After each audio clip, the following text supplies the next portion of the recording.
Madame, Monsieur, bonjour. Bienvenue dans ce bulletin. Début parfait pour la RDC dans les éliminatoires de la Coupe du Monde 2026. Dans un stade de martyrs à moitié rempli, les Léopards ont assuré l'essentiel en l'emportant par 2-0, score suffisant pour prendre provisoirement la tête du groupe B. Retour en images.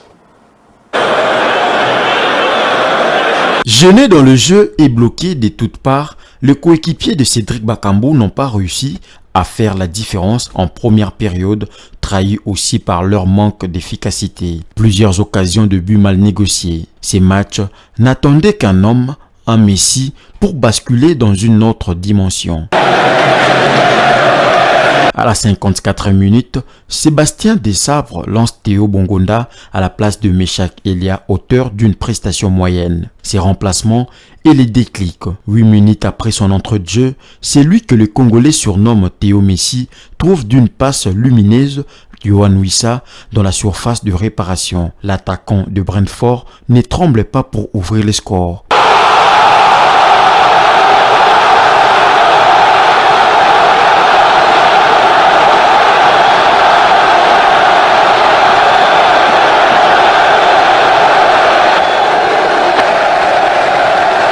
Le match retombe dans un faux rythme. Le Mauritanien essaye de revenir, mais sans beaucoup de réussite. Ils vont même se faire punir sur une action de contre déclenchée par une relance astucieuse du portier congolais Lionel Passy pour Théo Bongonda, qui s'en va en solo battre les géants gardiens des Mourabitouns avec crochet suicidaire avant de pousser les cuirs au fond du filet. Le break est fait, le public est en délire. Les Léopards l'ont encore fait.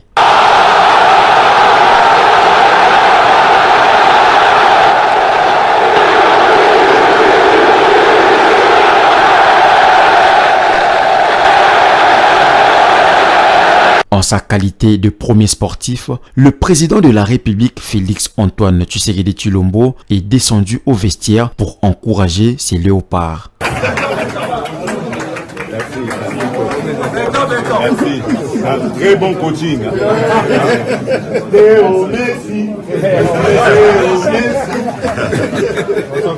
Victoire et 3 points importants acquis par la RDC. Troisième succès consécutif pour les hommes des Desabres en match officiel.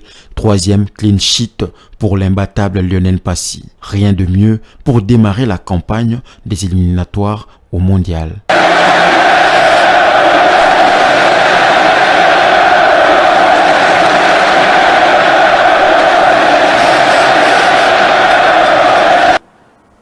Tenu le mercredi 15 novembre 2023 à Kinshasa de la 10e conférence des gouverneurs de province de la RDC, autour du chef de l'État, les chefs des exécutifs provinciaux se sont réunis pour évaluer les actions entreprises depuis que ces assises se tiennent. Pour ne pas rater ce rendez-vous annuel, il a été avancé pour qu'il ne tienne pas en pleine campagne électorale. Viningali Junior.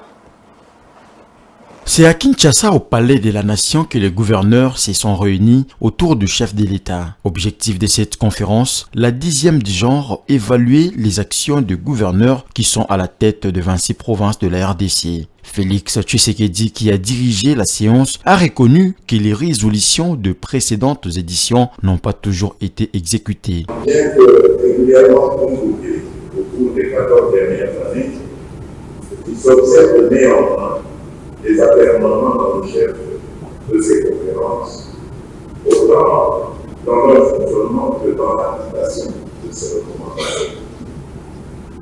C'est pour cette raison que le thème de cette 10e session est l'état des lieux de fonctionnement de la conférence des gouverneurs de province et il se révèle pertinent. Il nous invite à dresser un bilan exhaustif portant sur la capacité de ce forum constitutionnel et de collaboration à remplir la mission confiée par le constituant dans un environnement en constante évolution. Cette conférence se tient au moment où le territoire de Malemba-Nkulu dans le Haut-Lomami est secoué par des violences. Le gouverneur du Haut-Katanga a lancé un appel au calme. Dans le même temps, il a mis en garde le fauteur de troubles. Nous allons poursuivre les auteurs de ce message qui appelle à la violence. Et j'appelle tout le monde au calme. Sans la paix, nous ne pouvons pas développer notre pays. Ceux qui veulent susciter des affrontements entre la population les font pour une fin. Et cette fin, c'est perturber l'ordre afin que les élections ne se tiennent pas. Or, c'est à travers les élections que nous allons choisir des dirigeants crédibles et nous allons mettre notre pays sur la voie du développement. Présent à cette conférence, le gouverneur du Sud Kivu a par la même occasion dressé un tableau de cette province de l'Est de la RDC. En dépit de quelques difficultés sécuritaires, mais nous pouvons aujourd'hui souligner que globalement, il y a une grande évolution sur le plan sécuritaire. Nous avons aussi la stabilité politique aujourd'hui, grâce à la calmie et à la compréhension, je dis message du président de la République, de la stabilité des institutions, ce qui nous permet aujourd'hui de nous concentrer sur les actions de développement. La prochaine conférence des gouverneurs se tiendra en 2024. Parmi ceux qui ont participé à cette 10e édition, nombreux ne seront pas puisqu'ils seront sanctionnés par les électeurs par rapport à leur bilan de gestion et d'autres pourraient avoir d'autres mandats électoraux qui les conduira vers d'autres tâches loin de leurs fonctions actuelles. Les derniers incidents qui ont coûté la vie à des ressortissants kassaïens au territoire de Malemba-Nkulu, en la province du Haut-Lomami, continuent de susciter des réactions diverses. À ce sujet préoccupant, le collectif de femmes du Kasaï, siège de Chikapa, a réagi à travers une déclaration qui condamne ces actes et réclame que justice soit faite. Suivez la déclaration. Des collectifs de femmes du Kasaï. Nous, collectif des femmes du Kasaï, réunis à l'espace Voule ce mercredi 15 novembre 2023, sommes indignés des violences et des tueries subies par nos frères et sœurs résidant dans la province de Haut-Lomami, précisément à Malemba-Nkulu. C'est inadmissible à ce jour dans un pays dit démocratique qui est ce genre de barbarie, pendant que notre pays est agressé par le Rwanda. Quel péché a commis le Kasaï pour mériter ces actes ignobles?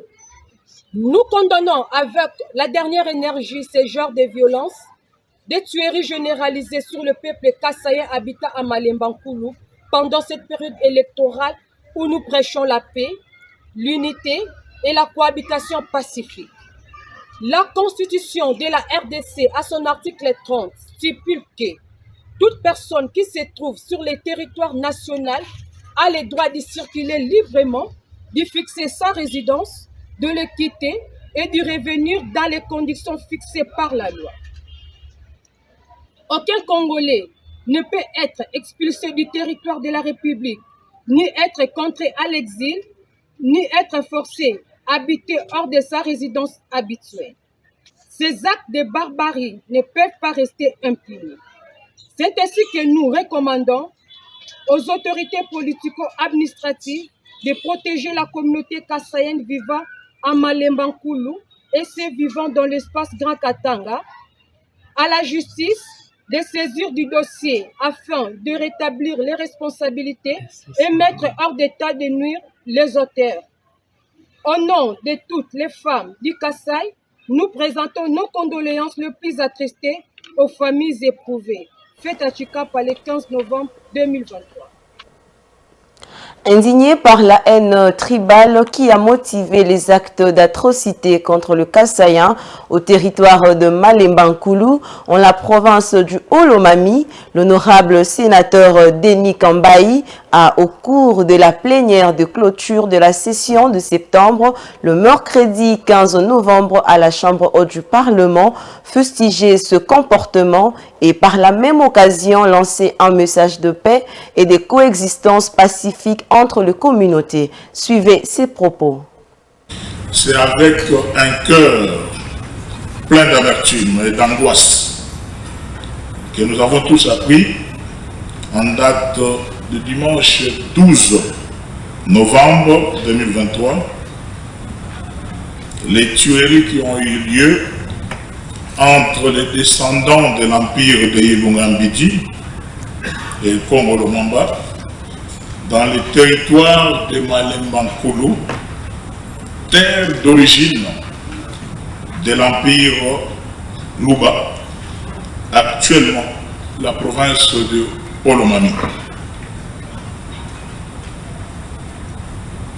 Honorable Président, après avoir suivi avec beaucoup d'attention et de responsabilité l'adresse de son Excellence Monsieur le Président de la République, le chef de l'État hier au Congrès, nous venons par la présente lancer au nom de la synergie de notables et associations du Grand Kassai, mais aussi au nom de tous mes collègues élus de cet espace, un message de paix et de coexistence pacifique intercommunautaire.